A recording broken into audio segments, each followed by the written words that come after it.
할렐루야, 풍요로운 교회를 찾아와 주신 모든 분들을 주님의 이름으로 환영하고 축복합니다. 저는 오늘 여러분들과 함께 신앙의 딜레마라는 말씀의 제목으로 함께 은혜의 말씀을 나누고자 합니다. 우리는 기독교인으로 살아가면서 여러 가지 신앙적 딜레마에 빠지는 일들이 종종 있죠. 어떤 것들이 우리에게 있을까요? 우리는 어떤 경우에 신앙적 회의 또는 신앙적 딜레마에 빠지게 될까요? 하나님을 열심히 믿고 기도 열심히 했는데 내가 소원하고 내가 원하는 일이 안 될 때, 분명히 저 사람은 신앙생활 열심히 하지도 않고 맨날 어떻게 보면 세상적으로 열심히 사는 사람인데 보니까 하는 일마다 다 잘 되는 소리를 들을 때, 또 열심히 신앙생활하면 축복을 주신다라고 성경에 분명히 나와 있는데 축복은 무사하고 우리에게 고난이 닥칠 때, 이런 경우 신앙적 딜레마에 빠지지 않겠습니까? 우리는 이런 경우에 신앙적 딜레마에 빠진다라고 이야기합니다. 우리 신앙인들은 겉으로 잘 드러내지는 않지만 이런 신앙적 딜레마에 빠지게 되면 누구나 하나님께 여러 가지 의심과 또 여러 가지 질문이 생기게 돼요. 필립 얀시라고 하는 사람이 쓴 하나님 당신께 실망했습니다, 그런 책이 있어요. 아무도 묻지 않는 그 세 가지 질문에 대한 소제목에 이런 글이 있습니다. 이 소제목의 주인공인 리처드는 자신의 처지가 비참한 상태에 있었던 사람이에요. 그는 하나님 앞에 세 가지의 질문을 합니다. 첫 번째는 하나님은 공평하십니까? 라는 질문이고요. 하나님을 따르려고 노력했지만 그의 인생이 산산조각났고 그런가 하면 하나님을 공개적으로 부인한 사람은 사회적으로 성공을 거둔 것에 대한 질문이었어요. 하나님은 공평하신가? 라는 거예요. 두 번째, 하나님은 침묵하고 계십니까? 라는 거예요. 인생의 가장 중요한 일이었던 학업, 성적, 직장, 가정 모두 열심히 기도하고 하나님의 뜻이라고 생각하고 나아갔지만 불행하게도 모든 선택에 대해서 실패하고 만 겁니다.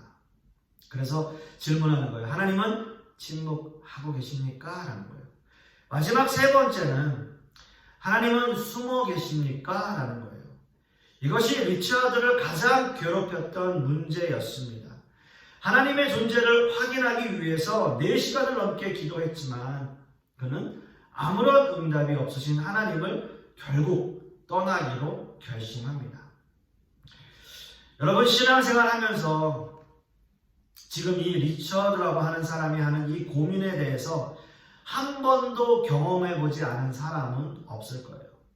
아마도 우리도 인생을 살아가면서 겉으로 드러내지는 않았지만 속으로 수없이 많은 이런 문제 때문에 하나님께 질문하고 기도하고 고민해 본 적이 얼마나 많습니까?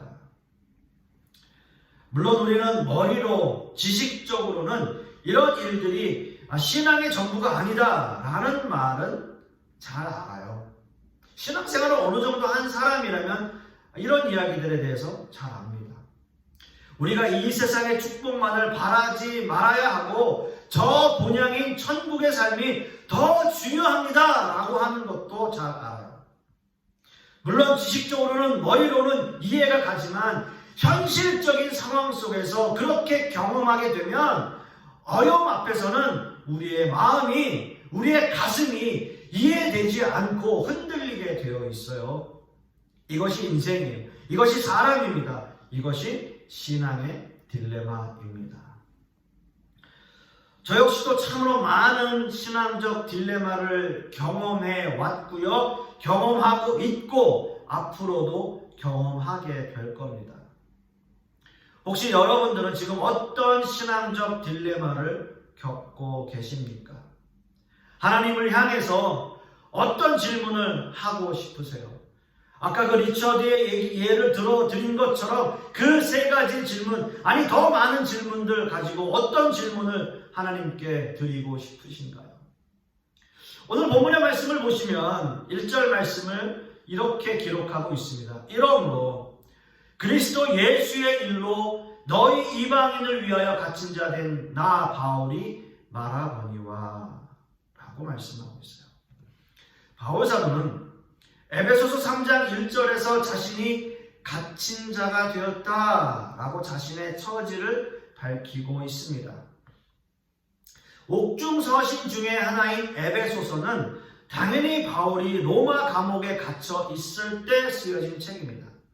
자, 그런데 여러분, 우리는 이 부분에서 바울 사도의 의도를 잘 파악해야 합니다. 바울 사도가 지금 자신의 처지를 밝히고 있는 이유, 그 이유가 과연 무엇일까요? 지금까지 바울 사도는 에베소서 1장과 2장을 통해서 위대하신 하나님의 사역을 설명해 왔고, 하나님의 경륜적 역사를 설명하였고, 에베소서 2장에서 11절과 22절 사이의 말씀을 통해서 예수 그리스도의 피와 십자가로 말미암아 한 새 사람을 지어 하나님과 화목하게 되었고, 그리하여 전 우주적 교회의 태동을 선포했던 지금 이 시점에서 이 바울 사도의 처지를 언급하고 있는 그 말씀이 어떤 의미에서는 이해가 가지 않는 거죠. 이제 와서 자신의 처지를 말하고 있는 바울 사도. 이 말씀 속에는 신앙적 딜레마를 설명하고 싶은 바울 사도의 의도가 그 안에 담겨져 있습니다. 지금 에베소 교인들은 바울 사도가 로마 감옥에 갇혀 있다는 사실을 알고 있고 또 그것을 걱정하고 있습니다. 에베소 교인들은 바울의 이 건강이 걱정되었고요. 그의 미래가 어떻게 될지 걱정되었어요. 이 의미는 바울 사도 자신이 감옥에 갇혔다는 이 사실이 에베소 교인들의 신앙에는 절대 도움이 되지 못한다는 사실을 바울 사도가 잘 알고 있다는 거예요. 에베소 교회 안에도 말하기 좋아하는 사람들이 있을 것 아닙니까? 자, 여러분 한번 보십시오. 우리가 함께 있었고 우리에게 늘 설교했던 바울 사도가 지금 감옥에 갇혀 있습니다. 늘 하나님은 우리의 머리털까지도 세심바 되신다는 그 하나님이라고 바울 사도는 설교했고요.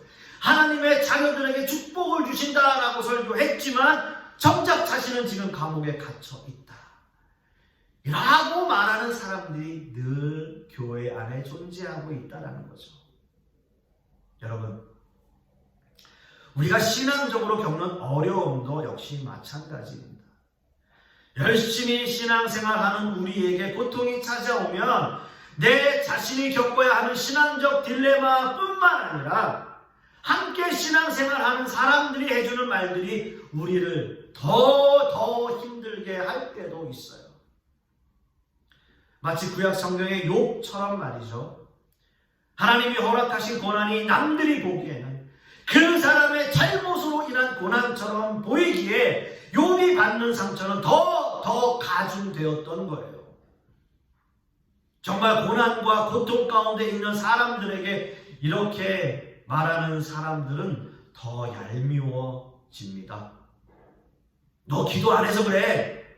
너 기도 안 하니까 이런 일들이 일어나는 거야. 너 말씀은 요즘 보고 있니? 그 말씀 속에 다 해답이 있는데 너가 말씀을 게을리하고 있구나. 너 열심히 더 신앙생활 해야 되는 거 아니야? 너 요즘 게을리하는 거 아니야? 이렇게 말하는 사람들. 예, 알아요. 하지만 그런 말 들으면 더 얄밉죠. 그리고 또 있어요. 또 말하기 좋아하는 사람들은 야 네가 지금 당하고 있는 그 고난, 네가 지금 당하고 있는 그 고통, 야 그건 아무것도 아니야. 나는 정말 더 힘들었어. 나는 정말 더 힘든 상황을 견뎠단 말이야. 너도 견딜 수 있어. 라고 얘기하는 사람들. 더 얄미워요. 그런 사람들하고 정말 말하고 싶지 않아요. 목회자들도요, 힘들 때가 있잖아요. 그래서 선배 목사님들에게 하소연을 좀 하면, 목사님 저 요즘 너무 힘듭니다. 참 목회라는 거 힘들고요. 세상 살아가는 거 힘들고요. 제가 성도님들에게 설교를 하고 있지만 설교대로 살고 있지 못하는 거 정말 마음에 짐이 됩니다. 힘듭니다. 그럼 이렇게 말하죠. 목사님 기도 많이 해. 기도 안 해서 그래요. 목사가 무릎을 꿇어야지. 목사가 죽기 살기로 무릎을 안 꿇으면 그렇게 되는 거야. 여러분, 더 이상 할 말이 없어요. 그런 목사님들한테 그런 말을 들으면 아주 좀 있던 정도 떨어지게 되는 거예요. 인간의 마음이 다 그렇습니다. 여러분도 함께 신앙생활하는 성도님들이 그런 힘든 말 할 때 그냥 공감해 주시면 돼요. 그래, 힘들겠다, 기도할게. 힘들겠다, 기도할게. 여러분, 이 한마디면요, 이게 제일 큰 위안이 되는 거예요. 다른 토 달지 마세요. 그냥 제발 그냥 그래, 힘들겠구나, 기도할게. 여러분, 바울 사도는 알았어요. 자신의 처지가 에베소 교인들의 신앙에 도움이 되지 않는다는 거 잘 알았습니다. 신앙생활 하면서 고난과 시련을 어떻게 극복하고 이겨내느냐는 너무나 중요한 문제입니다. 그렇다면 이런 신앙적 딜레마는 어떻게 극복할 수 있을까요? 답은 너무나 간단하죠. 여러분들이 너무나 잘 아는 내용이죠. 지극히 성경적입니다. 그렇습니다. 첫 번째는 신앙의 딜레마 속에서도 낙심하지 않는 거예요. 에베소서 3장 13절 말씀을 보면, 그러므로 너희에게 구하노니 너희를 위한 나의 여러 환난에 대하여 낙심하지 말라. 이는 너희의 영광이니라 라고 말씀하고 있습니다. 바울 사도는 자신의 처지로 인해서 혼란을 겪고 있는 에베소 교인들에게 낙심하지 말라라고 말하고 있습니다. 낙심은 우리의 신앙생활에서 가장 큰 적이에요. 사람은 낙심하게 되면 모든 의욕이 사라지고 하나님을 의심하게 되고요. 신앙의 디프레션, 신앙의 우울감이 찾아오게 됩니다. 모든 것이 무기력해지고요. 신앙적으로 아무 의욕이 없어지게 되고요. 교회에 나와서 예배를 드려도 아무런 감동이 없고 공허함만 더 커지게 되어 있어요.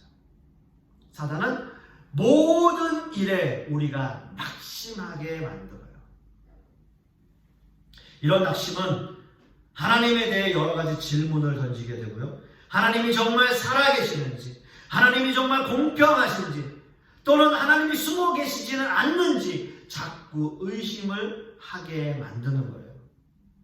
하지만 성경은 말씀하고 있습니다. 야고보서 1장 6절 말씀에 오직 믿음으로 구하고 조금도 의심하지 말라. 의심하는 자는 마치 바람에 밀려 요동치는 바다 물결 같으니 라고 말씀하고 있어요.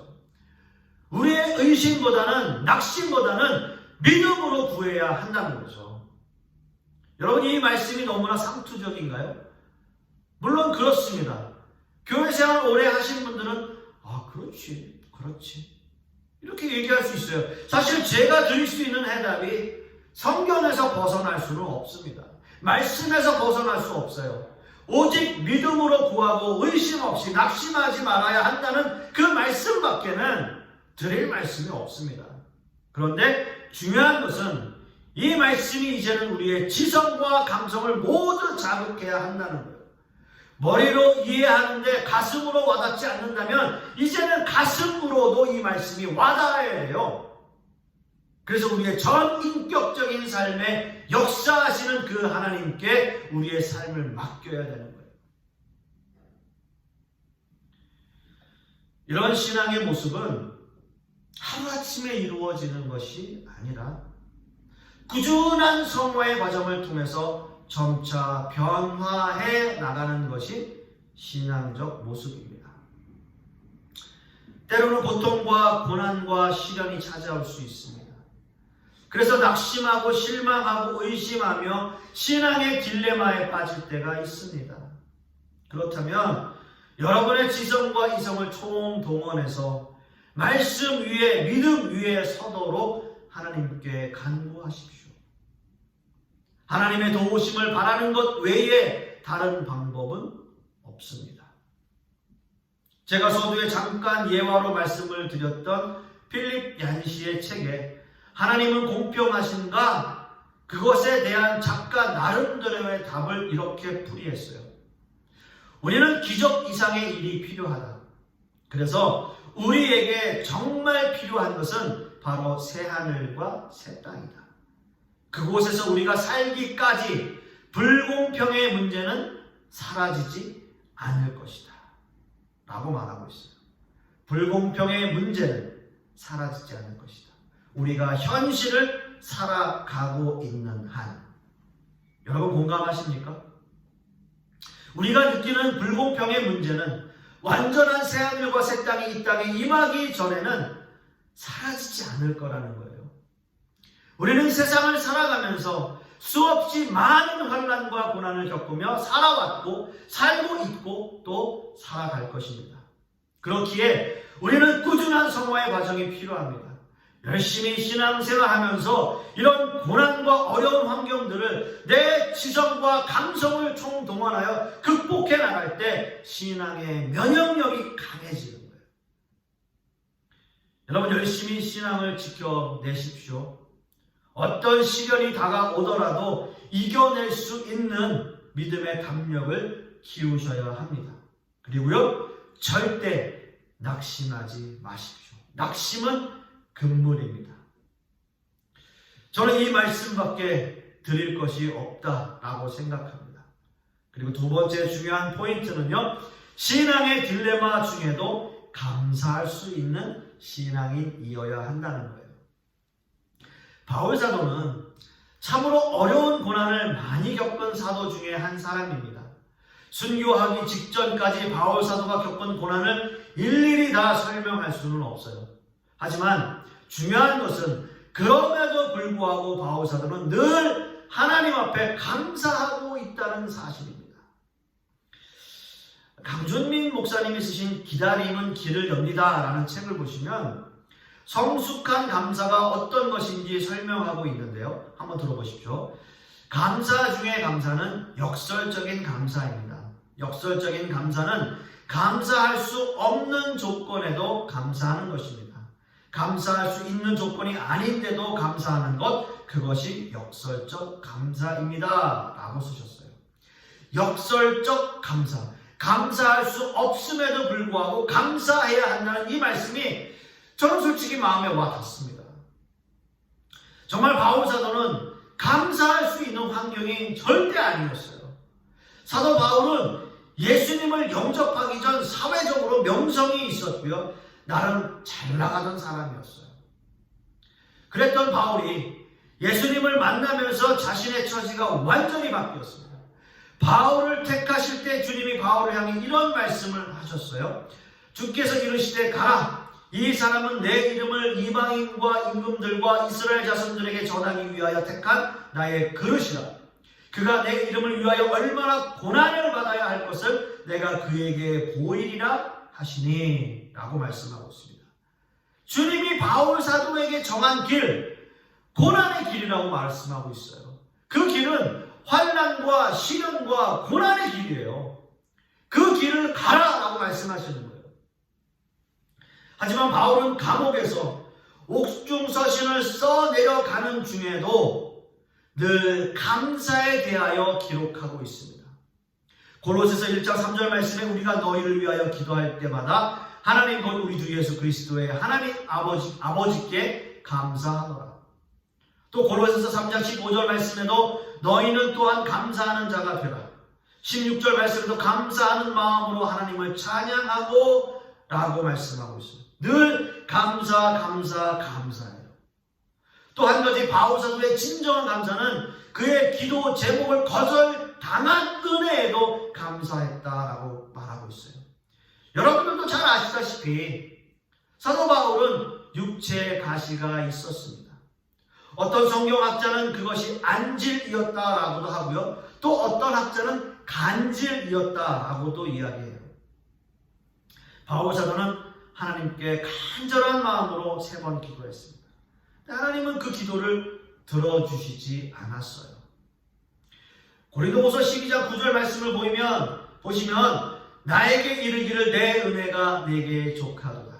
이는 내 능력이 약한 데서 온전하여짐이라 하신지라. 그러므로 도리어 크게 기뻐함으로 나의 여러 약한 것들에 대하여 자랑하리니 이는 그리스도의 능력이 내게 머물게 하려 함이라. 이렇게 고백을 해요.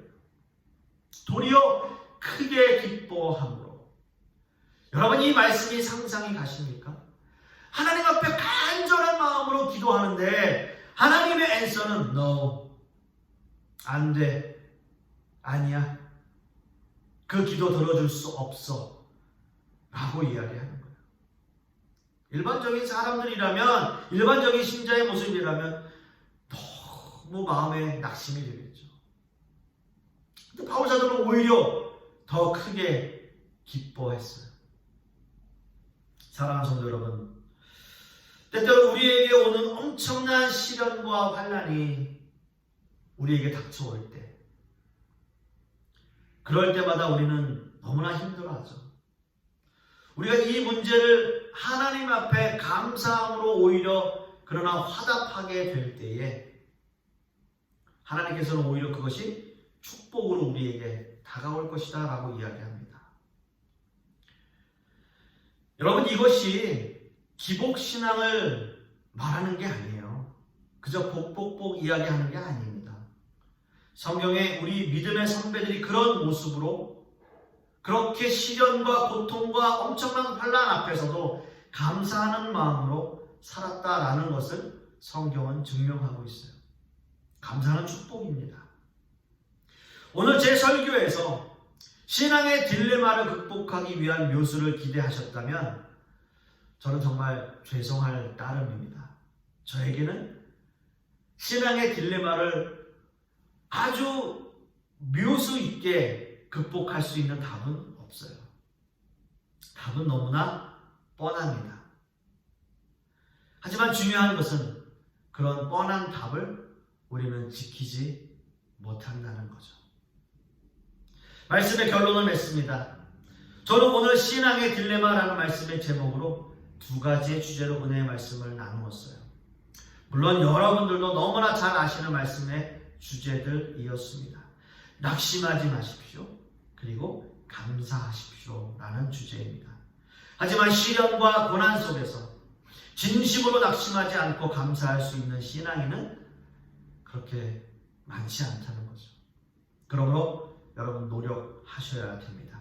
진정한 신앙인의 모습으로 그러한 신앙의 모습으로 날마다 말씀과 믿음 위에 서시는 저와 여러분들이 되실 수 있기를 간절히 소망하겠습니다. 기도하겠습니다.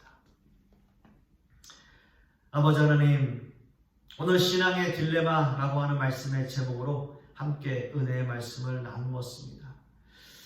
그 딜레마 앞에서 줄 수 있는 해답은 너무나 뻔한 답이었습니다. 낙심하지 않는 것이고 또 어떠한 어려움과 환난과 고난이 닥친다 할지라도 감사하는 것이었습니다.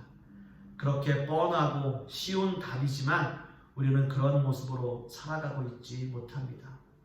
간절히 소망하기는 그렇게 노력하는 모습으로 살게 하여 주십시고 하나님의 은혜 가운데 늘 성화되어져 가는 우리 모든 성도님들 되게 하여 주시옵소서. 이번 한 주간도 그런 은혜 가운데 살 줄 믿사오며 예수 그리스도 이름 받들어 기도드렸사옵나이다.